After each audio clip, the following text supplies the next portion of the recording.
It's summertime and it's time for camp. Marriage Camp from the Stupendous Marriage Show. Listen up, campers! What's up, campers? It is a Stupendous Marriage Show, and this is Marriage Camp from Stupendous Marriage. I'm Stu Gray. Hey, I'm Lisa Gray. Woo! Marriage Camp. So all summer long, we're doing little different shows where we are highlighting different tips, tricks, tools for your marriage in different areas, like in communication and teamwork and sex and parenting and your mindset.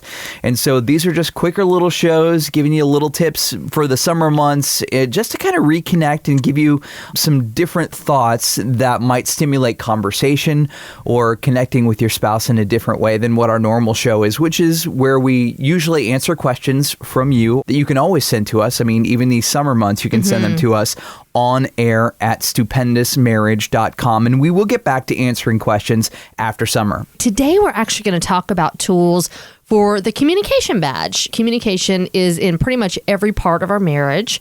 And every topic that we deal with in marriage, something has to be communicated to your spouse. And so really slowing down today to think about how we can do that better. And one of the ways that we want to talk about today is really having a window of time every day that you aren't on electronics. Because I feel like electronics dominate so much of our world anymore. A lot of times we're just on it, oblivious to the time that's going by.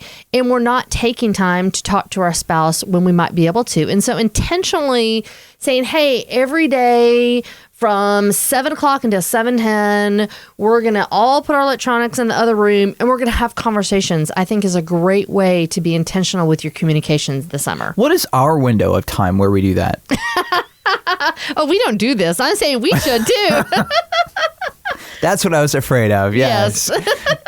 Can you do it, honey? Can you put your phone down? I can, but really? you and Dean are like all about, ooh, Pokemon Go. I literally came out at the kitchen table this morning, and both of you are on your phones like, hey, I'm catching a Pokemon. Hey, I'm catching a Pokemon. Hey, Mom, look at this Pokemon. Hey, look what I just did. I'm like, really? We're doing this first thing in the morning? It's fun.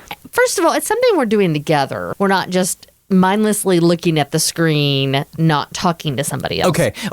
We went on a vacation and we went to Chicago, and they do these Pokemon fests across the world. And there was one in Chicago. It's called the Pokemon Go Fest. And literally, it's just people walking around on their phones, bumping into each other. Oh, they were not. because they're playing Pokemon Go while they bump into each other. Gosh. That is not what it was. That's exactly what it is. It was a lot of fun. It was a really neat event. Yeah. So really being intentional about this and thinking about what is a time that works for you and your husband, your wife, and even your kids too. You know, how do you take time as a family to reconnect? And it may be over dinner. I know a lot of people do that.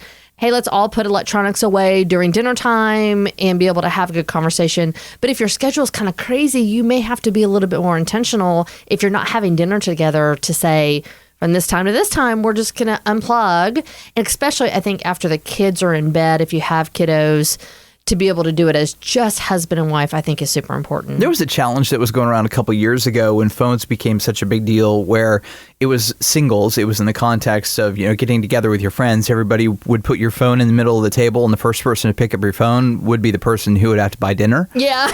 So I don't know how you do that for family. I mean, put everybody's phones in the middle of the table, and the first one to pick it up has to do the dishes or has to, do the laundry or something like that. Make a negative consequence for the first person to pick up their phone. Yeah, I think that would be really funny to do, especially it would motivate you to think about it, because I think it is a very mindless activity. I don't think people do it intentionally or maliciously. It's just easy to go, ooh, maybe somebody just texted me, and or emailed or something happened on Facebook. That's what the phones are designed to do, to keep us attached, but we have to break away from them and be intentional in our relationship. So that is our tip and our trick for this camp session, and we will talk to you next time. See ya.